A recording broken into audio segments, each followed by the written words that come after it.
Wassily Kandinsky was born on December 4, 1866, in Moscow, a city of gilded domes and ancient icons.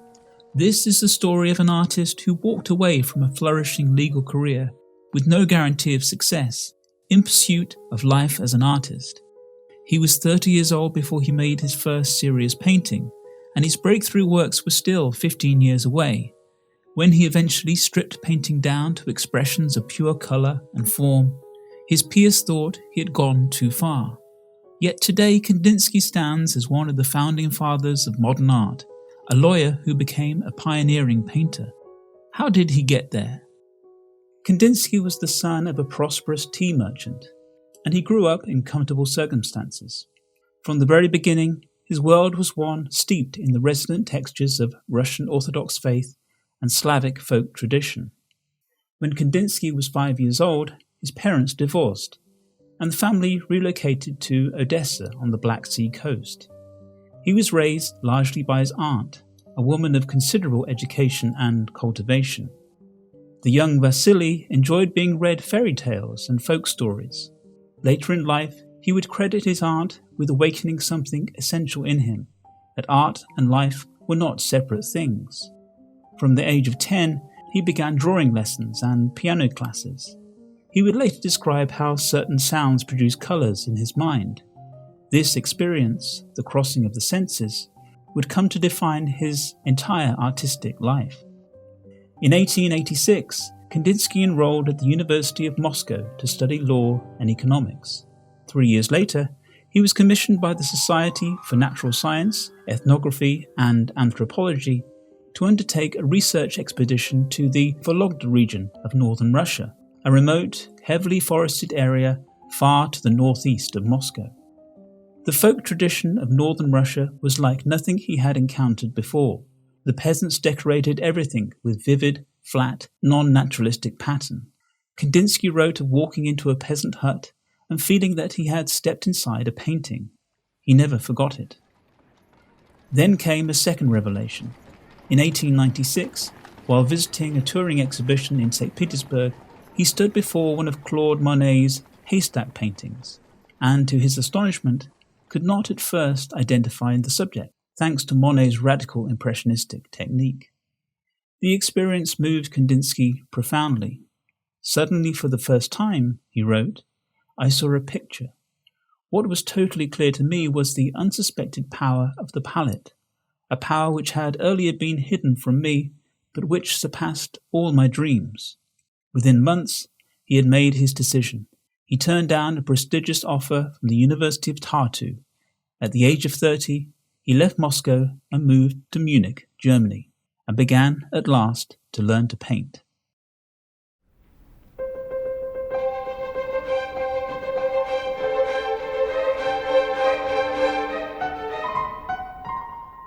Munich at the turn of the century was one of the great centres of European modernism. The city hummed with ideas, philosophical, spiritual, scientific. Visual culture at the time was dominated by Jugendstil, the German and Austrian expression of Art Nouveau, characterized by sinuous organic forms, floral motifs, and a desire to unite fine art with everyday design. At first, Kandinsky, wishing to deepen his painterly skills, enrolled at the private art school of Anton Asbey, and later at the Academy of Fine Arts under the renowned Franz von Stuck. He was not, by his own admission, a naturally gifted draftsman, but what he possessed instead was a deep clarity of purpose, to let his art reveal the fervid contents of his imagination.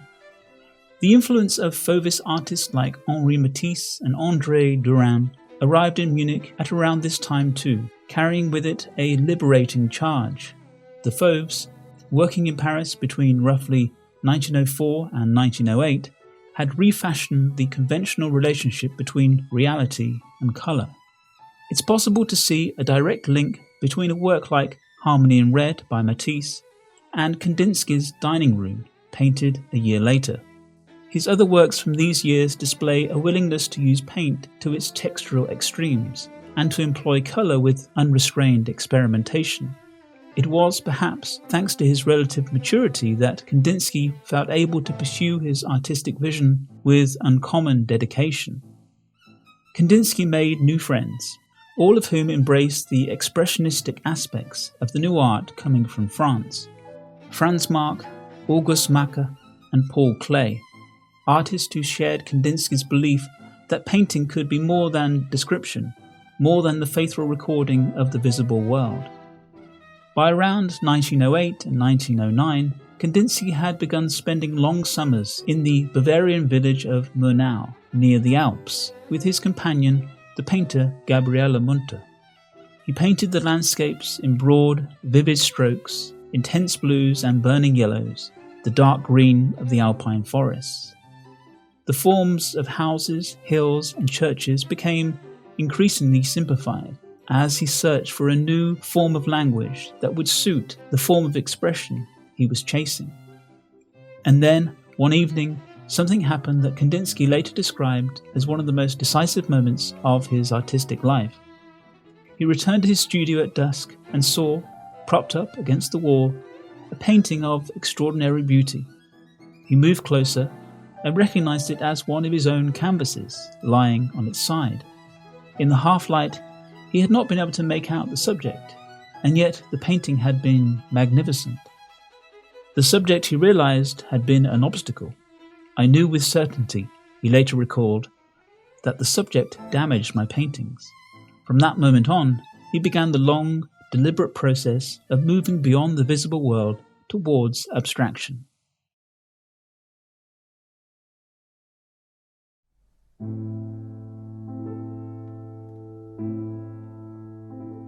In Munich, new ideas about the nature of the universe were changing the way Kandinsky thought about material reality.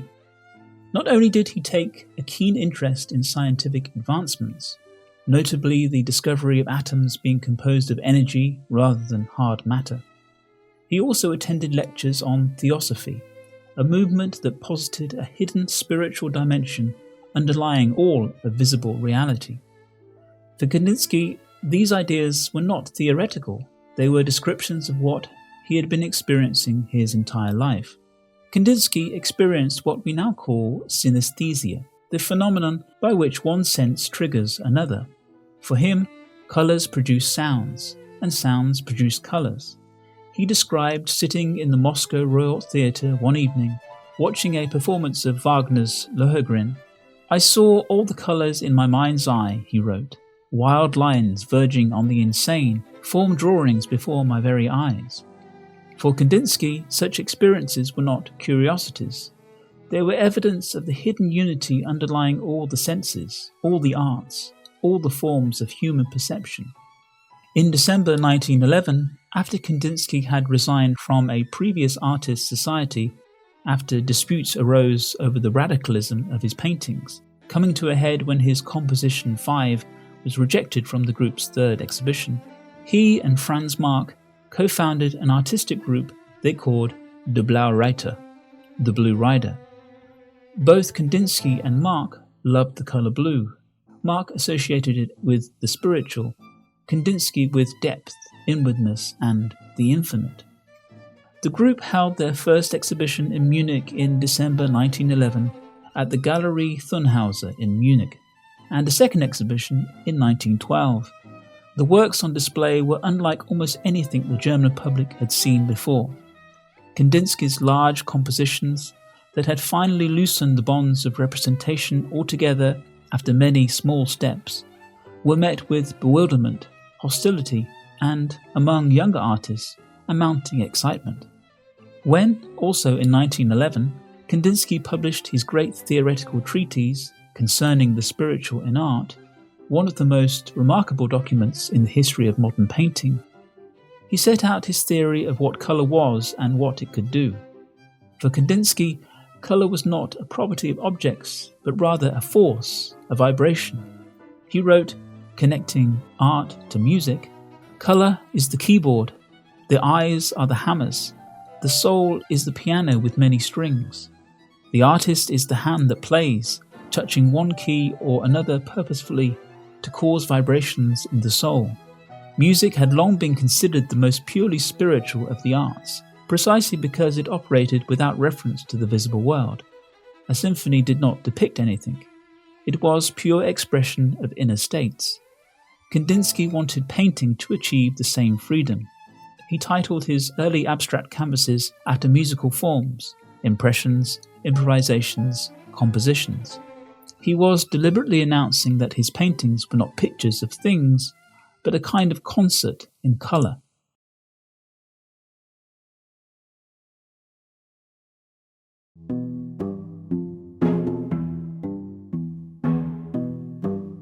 The First World War shattered the world Kandinsky had created.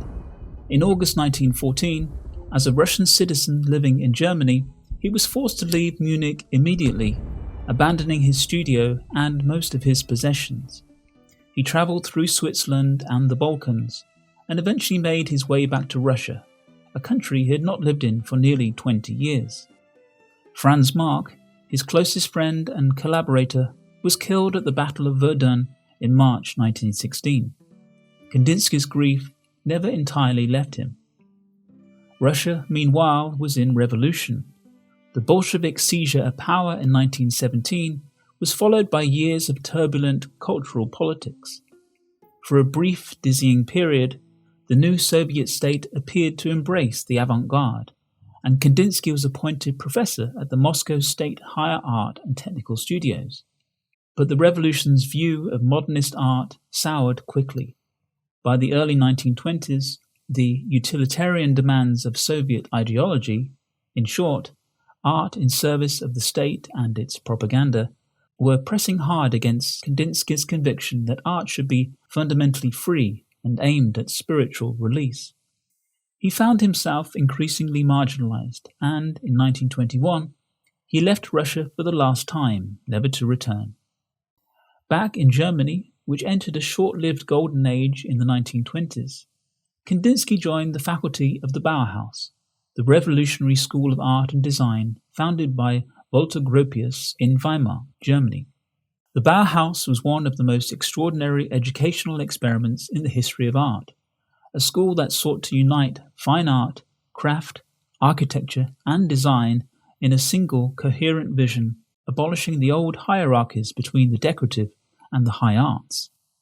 For Kandinsky, it was the perfect environment, and he entered one of the most productive periods of his life.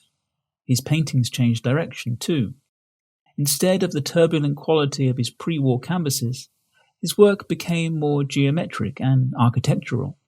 Circles, triangles, and precise arcs appeared alongside the sweeping curves of his earlier work. In a monumental painting from 1925, Yellow, Red, Blue, he examined the three primary colours directly, setting them in dynamic tension across a large canvas, using the colour triad as an organising formula that allowed him to probe the deepest harmonies and dissonances of colour relationships. It was one of the great paintings of his whole career.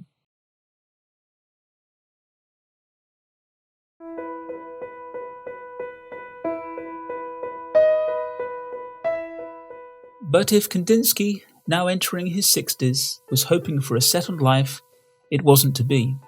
As he painted more resolutely than ever, the Bauhaus school moved twice, from Weimar to Dessau in 1925, and then from Dessau to Berlin in 1932, under mounting pressure from right-wing politicians who viewed its progressive ideas with deep suspicion. When the Nazis came to power in 1933, the Bauhaus was closed. Kandinsky, who was now 66 years old, left Germany for Paris. He spent the last decade of his life in a quiet suburb to the west of Paris, in an apartment filled with light and the accumulated objects of a lifetime. He and his wife Nina had met in Moscow in 1916 and married the following year. She was 30 years younger than him, sharp, devoted, and fiercely protective of his work. In Paris, his work entered its final, most lyrical phase.